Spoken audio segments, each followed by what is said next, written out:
Good day, everyone. Welcome to another episode of the Mom and Son podcast. This is Anton Fausto, the son, and still no FQ mom today because it is actually the last week of her 2 week hiatus. And thank you to everybody who's been showing her their support and praying for her to really make the most out of these 2 weeks. And hopefully her new book is gonna come sooner because these past days have been really productive. She would tell us.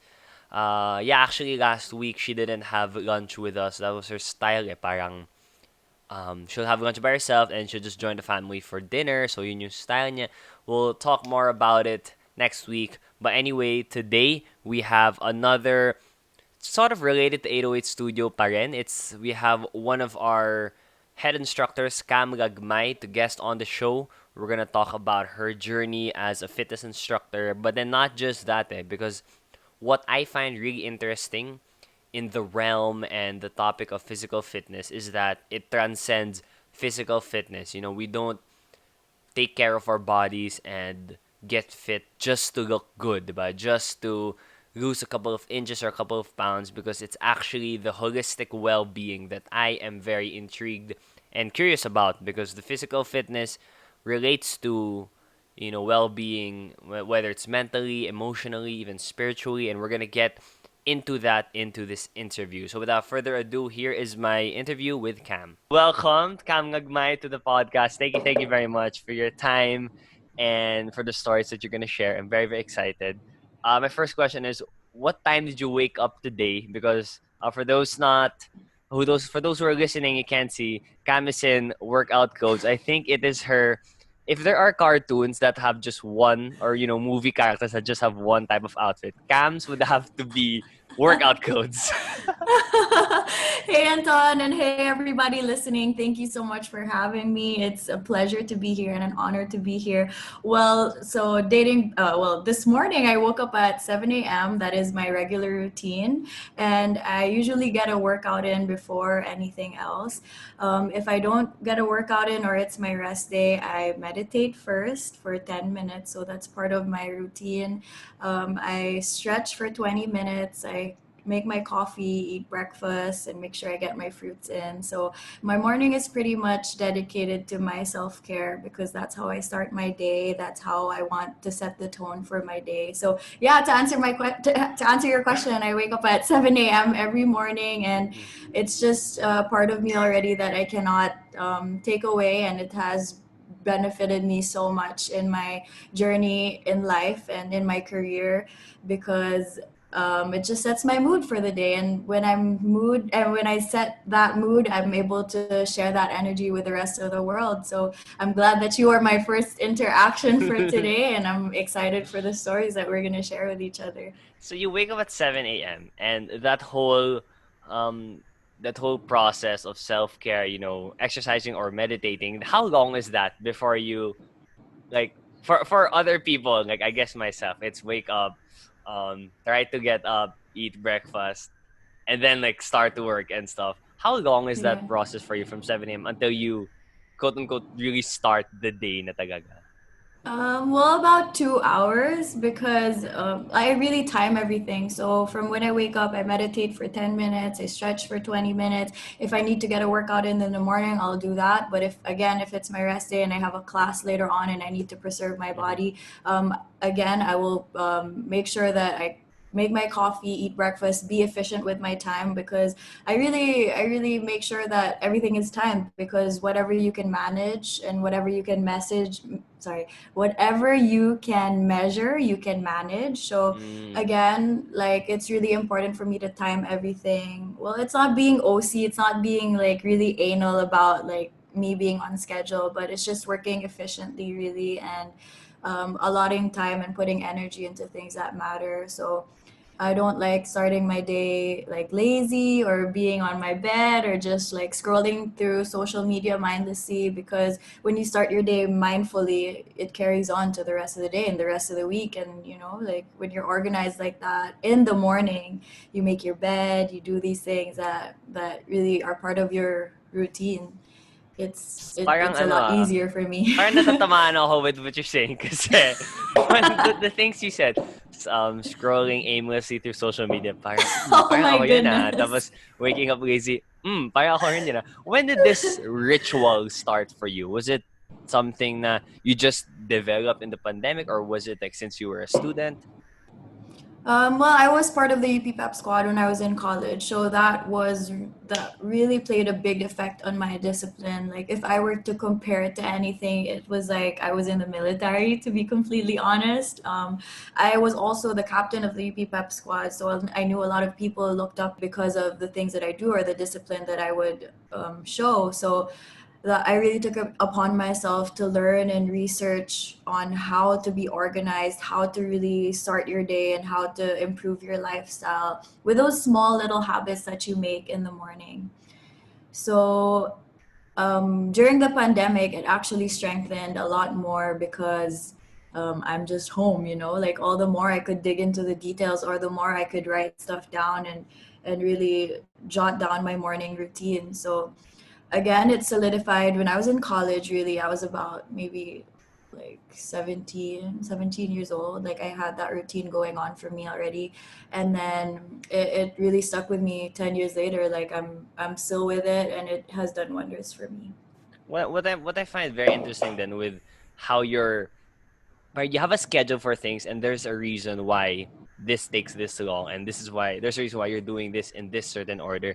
When I look at how, how we measure how well we did things or we use our time, I just usually look at two things, how effective it is and how efficient you are with your time. But based on just what you said, the early part of our interview, you have to be very mindful as well, and that's Correct. something that I think nowadays people sort of have a harder time doing because everything's so instant. Like, Yeah. if there's news on the other side of the world, I'm gonna know it kaagad, in just a few Yeah. seconds.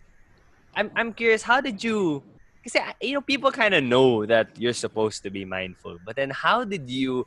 Because I would say you really like embody what it means to be mindful. Like, is there Oh, I really a appreciate certain that. book that you read? Was there a big influence in your life that really made you, or was this something that you slowly just developed? How did it happen? I really appreciate that, Anton. That really means a lot. Well, there's this book called The Power of Now. It's just really about being in the moment and really recognizing your feelings as they come, as they go. Music has also played a big influence in my life. Like whenever I meditate, I make sure to listen to mindful music. They're called binaural beats that really spike good energy in your Wait, sorry. body How do you and spell that? Binaural beats. It's the first time I've heard it. binaural beats. I actually don't know how to spell it. Let's look it up. Binaural beats. Oh, Binauraul Okay, I really would. Good thing beats. I asked you because I have no clue. I wouldn't have guessed how to spell that. Yeah, so here, what are binaural beats? When you hear two tones, one in each ear, that are slightly different in frequency, your brain processes a beat at the difference of the frequency. So it just allows you to be more mindful and just like process sounds better, and it allows you to be happier, healthier, like based on experience. Wait, I didn't know. I didn't plan for this, but then this is too Yeah, interesting to skip. that's Binaural awesome. beats. Is this something you find on Spotify? Are there artists that, what's your genre? My genre is binaural beats. What is this?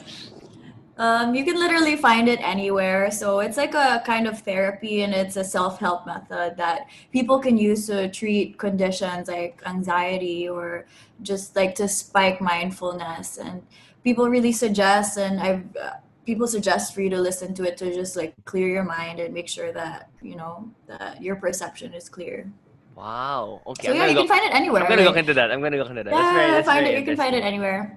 I usually do it before, like, I have something big coming up where I really need to just be with myself and create that sacred space for myself. It's very relaxing and it may sound weird at first, but when your brain really processes it and when you hear two different sounds from like different, like one ear and the other ear, it's a different feeling, Also, like, you would recommend that you wear headphones or earphones yes, when you. yes. Okay, I will. I'm one of those people Yeah, that try I it. really want to get into that vibe that, okay, I'm gonna meditate or whatever. But Exactly. I'm one of those people na it's so hard to take that first step that Yeah. kasi parang I know naman na it's practically kind of doing nothing, 'di ba? Like you're supposed to like let the thoughts just flow, ganun. But then Exactly. this binaural beats thing, at least there's something new that I'm gonna be like, oh, maybe this method will That's work. awesome. Okay, so you Yeah, mentioned that's that you awesome. were the captain of the UP Pep Squad. What year was this? So that was 2015 to Is 2016. that the year you guys were? I remember a year where everyone's hair was short and you guys were blonde. Was this the year? Oh no, that was actually my first year in Oh, but UP you Pep were part School. of the team. Yes, I was part of that team. Uh, So whenever I got into the UP Pep, I was a freshman. The first thing I had to do was cut my hair really short and dye my hair blonde oh, that because was the as first I, thing. That was like yeah, your that was first. the first That was thing. the initiation there. But then you Yeah, guys that was won. the I'm sorry if initiation. I hope I'm correct. You guys won that year, right? Yes, we were champions that Oh, year. I don't Yes, and really then being an Atenean. I don't really. But I also like I love dancing, but I just never really watched, and I didn't really have any yeah. friends in Ateneo, and Mm-hmm. we know naman the track record of my school. Okay, sorry, you were saying. She's laughing right now with no audio, trying to be very polite, but let the record show. No, but you guys Um, deserve. You guys really deserve the championship that year. Oh, yes, but I totally respect all the schools and I totally respect all the hard work that they've been putting in. It's such a tough competition and like cheerleading in itself is such a crazy sport that these athletes really risk their lives and really work so hard to get where they are. But yeah, my first year, I literally had to dye my hair blonde among the many things that I had to do. The second year, I had to go bald, so that was crazy Wait, too. how bald? Like uno shaved off. Yeah, cause Doesn't that change like the way your hair grows, or hindi naman? well, I'm not sure. I guess it Is your became hair health. My hair is your hair became is healthier. this how it looks like, even before you okay. Oh, did you Yeah, say so it got healthier? I guess because like all the dead ends and stuff were gone. So it was Whoa. like renewed Oh, that's and another life hack. yeah. Yeah, totally. Yeah. I think, well, just to explain to everybody listening, like the reasoning behind all of these things that we had to do with our hair was because we wanted to be very unified as a team. Like what one person did, everybody had to do, and we actually stood for something. So when we were asked to go bald, our theme that year was honor and excellence, which really represented what our school standard stood for. Sorry, what our school stood for, the Mhm. oblation. And he's bald. And he's He bald, yeah. represents, yeah, he's bald. He represents honor and excellence. So that's what we were trying to send as a And message. it's not because the team captain had split ends or something like that. I hope This is not. the real reason. Did it start here in college in your days as a UP Pep Squad member that ultimately led you to the decision of going full time as a fitness instructor? Oh, okay.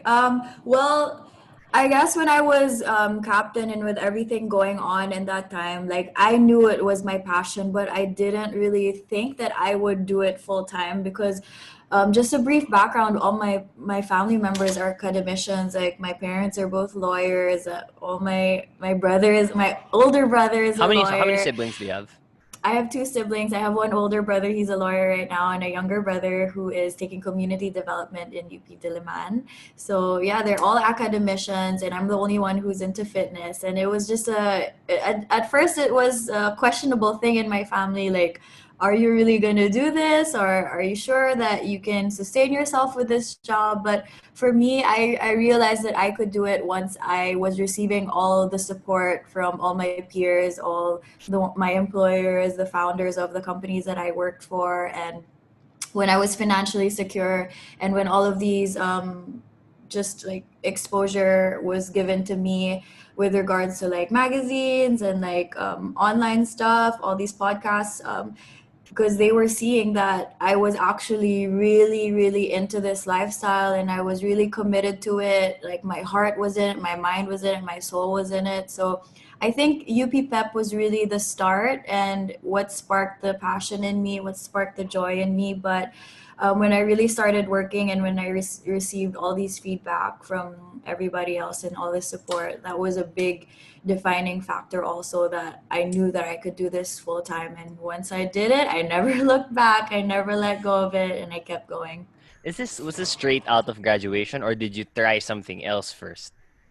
Well, I actually tried something else first because my course in college was BS Family Life and Child Development, which is like an educational course. Yeah. So there I learned to do like programs, I learned learning programs, I learned how to interact with kids, I learned how to have this animated, this animated When you talk to character and younger attitude. people, you have to be Yeah, when I more talk to ano. younger. Mm. Correct. So I tried to teach at preschool in the beginning while I was doing fitness on the side. So that was my main thing.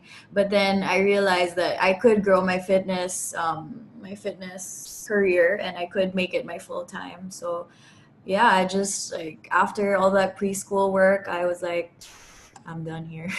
Was it scary making that decision to go full time? Because it's not normal and or even like you don't see Yeah. that a lot that people are gonna go, I Mm-mm. graduated from UP, I'm gonna go full Yes. time fitness instructor. What was that thought process like for you to get to where you are now?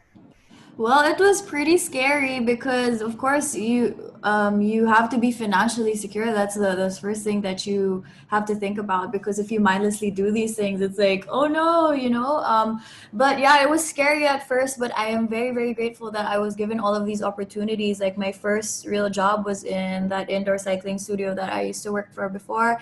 I was an instructor there. I trained for about 6 months, and then I eventually became the training officer, which was such a big, big, big step in my career as well. And that gave me all the confidence to really pursue this full time. How many studios and how many I'm curious to know how many studios and activities have you been teaching since graduation? Okay, so I was coaching for a little bit. I had a lot of experience from UP Pep and Team Philippines, so that was really my foundation. Gymnastics and cheerleading was really my foundation of fitness. So it was a pretty big influence, a pretty strong foundation that I used throughout my whole career, and I'm still using until today, obviously. So I started in an indoor cycling studio. I was an instructor, that was my very first. And then I eventually became the training officer there. So I trained some instructors. And then after this, I moved over to a boot camp style of teaching. And I was also the training officer for that. So I trained some instructors. And then I was also a program director for another indoor cycling studio, but it was all the way in Davao. Oh, So yeah, so I as in was you live flown there? there. No, no, no. I was flown there for a little bit. So they just called me in and outsourced me to help train their team. Oh. Yeah, and then now, of course, with 808 Studio, and it's been a great journey so far, and I've got to meet so many instructors and touch so many lives, and they have touched my life as well, and I'm very appreciative of all the people that I met through all of these studios. Now diving deeper into physical fitness. We all know that just based on your schedule and everything and your experience that physical fitness, like Kam Gagmay, is physical fitness. Physical fitness is Kam Wow, I Gagmay. Like if you're gonna appreciate look at that. the at the if there would be a dictionary and there's a picture. So for physical fitness, you would have to be one of the people there. But it's not just that, because even the way you would teach us in 808, we had a couple of months of training before we really opened and started having classes. It was more than just you have to. It was never annoying. Oh, your endurance should be good. It was really more than that. Like, oh, the way you teach, like the purpose of how you teach. What is your belief when it comes to physical fitness and how it's more than just being physically fit? We all know that the components of humans are not just physical, it's your mindset and it's your soul. So I believe when all are as strong as the other, you have a holistic lifestyle that is very inspiring and that is like functional. With regards to physical fitness, it's like it gives you the focus, it gives you the determination, the discipline, the mindset that you can basically do anything if you set your mind to it. So whenever you unlock a new skill physically, or whenever you learn something about the way your body moves or how it compensates, you basically get to learn more about yourself as a human being. So whenever you really get to understand your body physically, it unlocks mental portals, it unlocks emotional portals as well.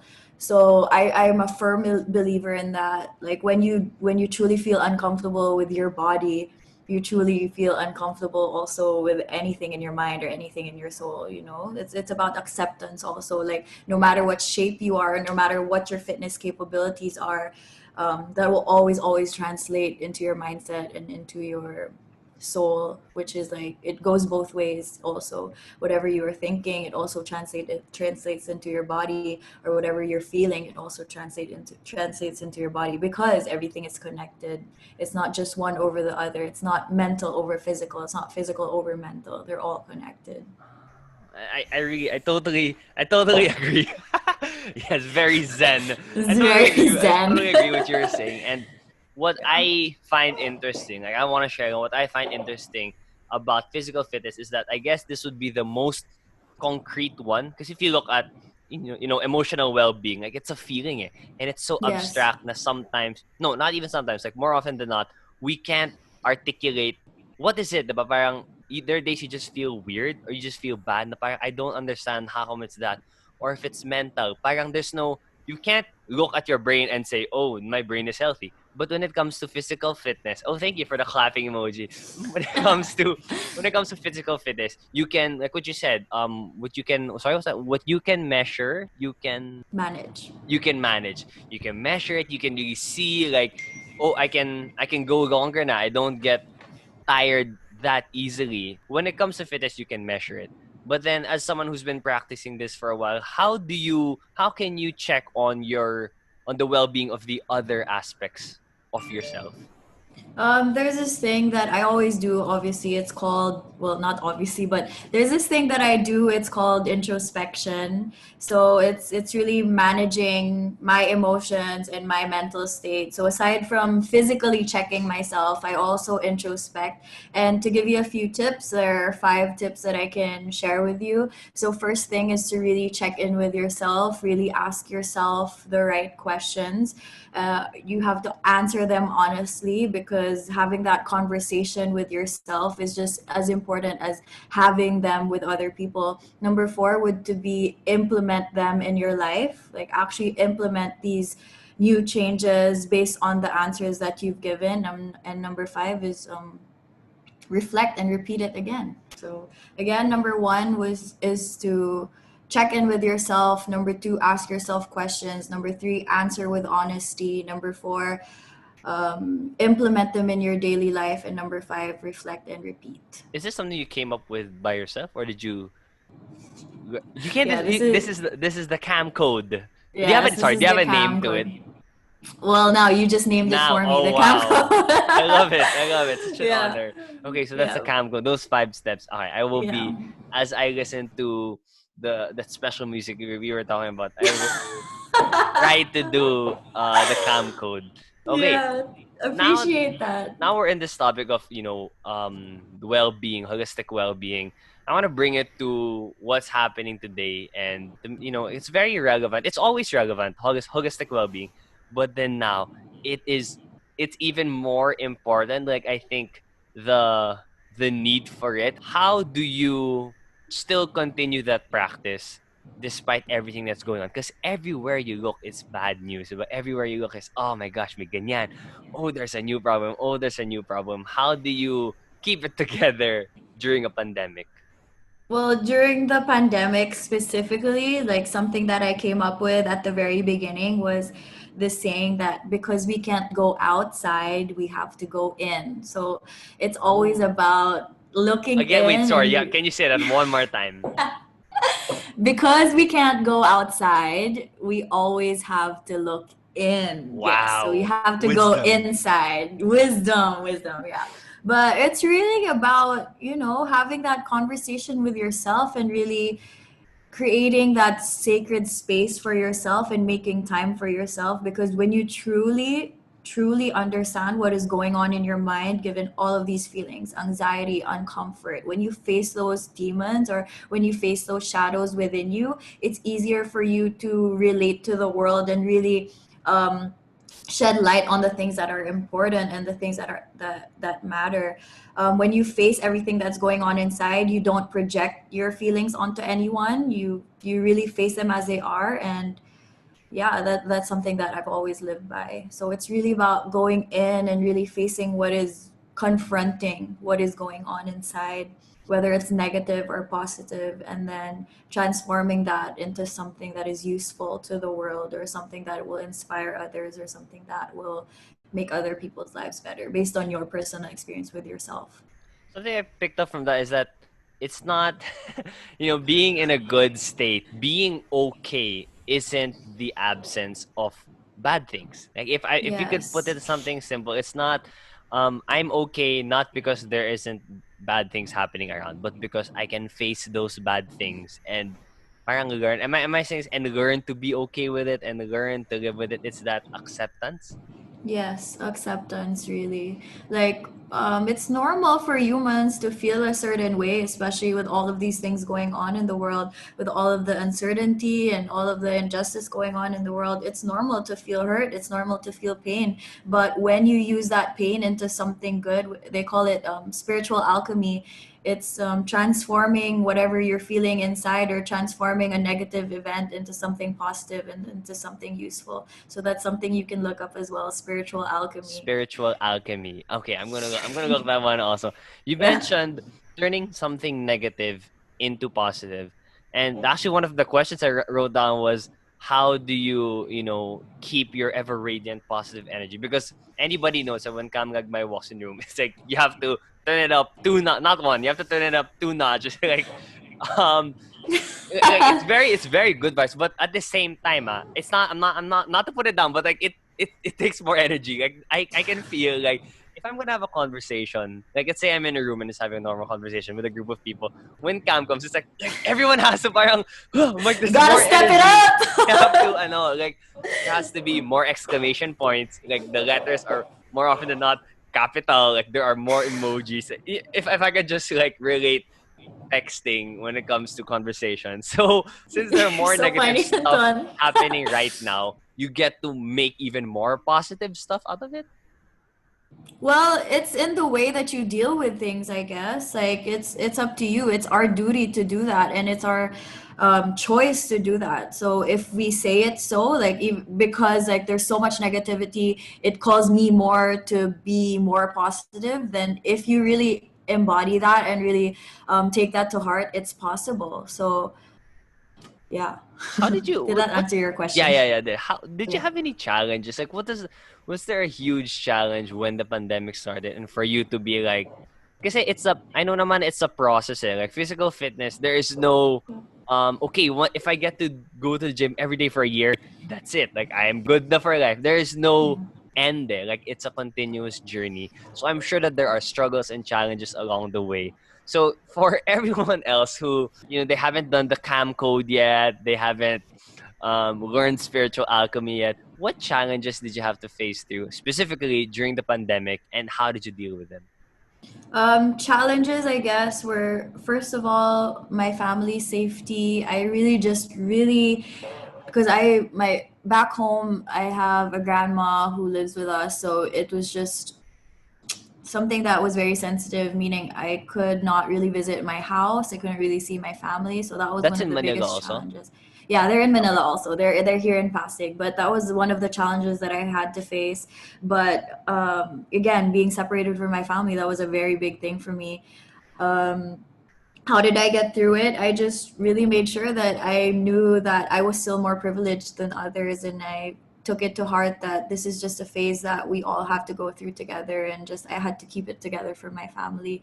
Another challenge was just knowing that there were people out there who were starving, people out there who were unemployed already, or who were just fighting such a tough battle, especially the frontliners. So with that challenge, I created something with Adidas Philippines. So it's called Create for a Cause. I'm not sure if you saw that on Yeah, social I've media. seen it with Sam as well.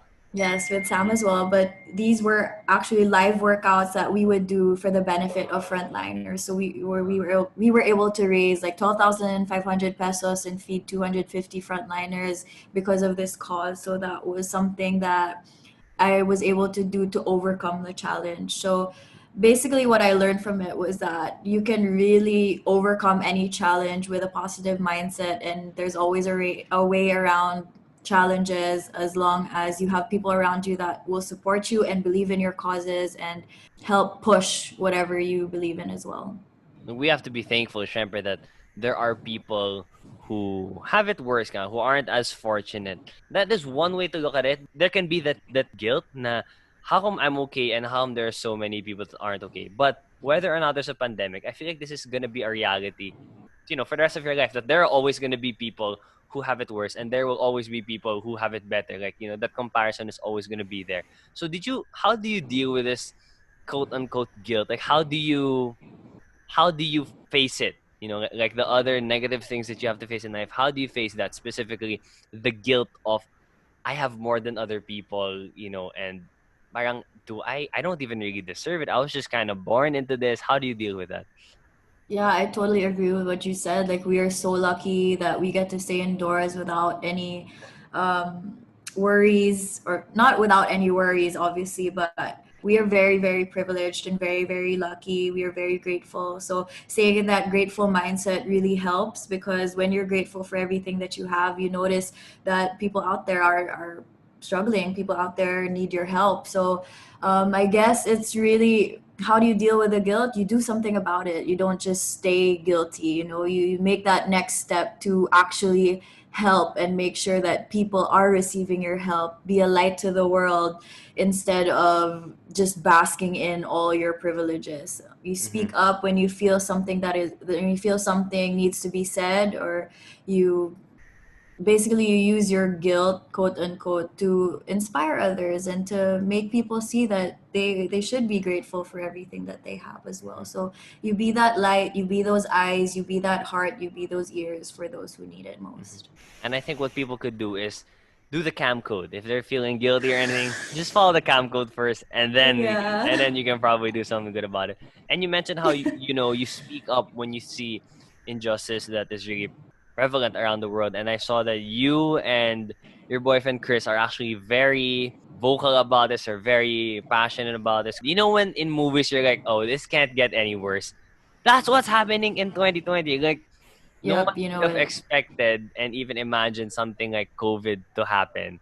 And then now all like the racism is the news. I mean, it's the topic now. I mean, I didn't know. Like, unless there's a knock on wood, I hope, unless like Godzilla appears in a city and starts destroying buildings, I didn't know there could have been something worse. So could you briefly share with us how was that like? What was the reaction? And then what made you be like, you have to really be vocal about this and really speak up about this? Well, since everybody is indoors right now and everybody's on their phones, like, the information is so, like, it's right in front of you every single day. Like, when you open your phone, it's there, it's there, it's there. So for me, it's very unfair that people of color have to go through these things, especially during a pandemic, and especially because they've been going through this for hundreds of years, and we have always paid no mind to it, or always just looked at it as another issue that can just be swept under the rug. So I believe that now that everybody is aware, everybody's starting to speak up, everybody's starting to post and share, it's really important that we make the change and take advantage of this moment and really push for that change, because now is the best time to do that. It's always a process of trying to improve yourself. So what small steps can you advise people who are intimidated? Even if we can just focus right now, we can just focus on the physical fitness, because that is one thing. There are people like myself again that one day, like, let's say I watch an action movie, then I'm like, wow, like, damn, like, I'm so inspired to work out so far for 3 days, but Yeah. banat gonna, plus it just fades away. What is your advice to people to stay motivated and to be able to continue that process for the long run, and not just burst of inspiration? Well, nice question. I love that question. First of all, it's really the mindset. It's really shifting the mindset into really believing that your body deserves this, and knowing your why, really knowing why you're doing these things and what the benefits are. So, first is shifting your mindset. Second is to incorporate them as habits. So, it's true that we do lose our motivation every now and then, but once you are in that habit, or once you have that like exercising as part of your routine, it's hard to skip it because it's already incorporated in your routine. It's like breathing, you know, it's like going to the bathroom or eating. It's part of you already. It's part of your system. Like your body will crave it, or your body will just know that it's time to work out. So one, again, it's really your mindset, really knowing your why, really knowing the benefits, really knowing and understanding and keeping that in your brain, that this is something that I have to do for me, this is something that I have to do because it has benefits, and I want to do this because of this purpose. And this why has to identify with you, and it shouldn't be because, oh my gosh, my coach told me to train. You know, it should Mhm. be ingrained in your mind. And second is that habit and routine that should be there, and that has become incorporated into your life, given the loss of motivation and loss of yeah, motivation. Lots of people have different reasons, different whys. Is there just this is just your opinion, like we know naman there aren't any like this is the 100% correct way to do it, diba? Are there mga motivations you could advise of people to stay away from or focus on? Kasi I remember I watched it was a movie where Sam Milby was like a fat chef, something like that, and I think it was Tony Gonzaga. But I remember that there was a line. Yeah. What happened was he was really fat, and then he became very fit. At first, kasi parang he was thinking of, oh, I have to get fit so that this other girl's gonna like me. Like that was such a simple, um, that was such a simple example, but it was like, oh, nga, no, like you shouldn't work out and try to get fit because you want someone else to like you, but because oh, you wanna stop feeling uncomfortable in your sikip clothes, like you wanna buy a smaller size. So, are there motivations that you could advise people to stay away from? And is there such if there is such a thing? And oh, these motivations, based on your experience, these are more of the healthy and the motivations that are actually gonna last longer. Yeah. Well, for me, my perspective is, who am I to tell you that your why is wrong? You know, like I don't know your lifestyle, or I don't know where you came from, or what your experiences are. So I don't think that there's a wrong why. It's more of like, okay, accept that why and really dig deeper, and really look at the root of your why.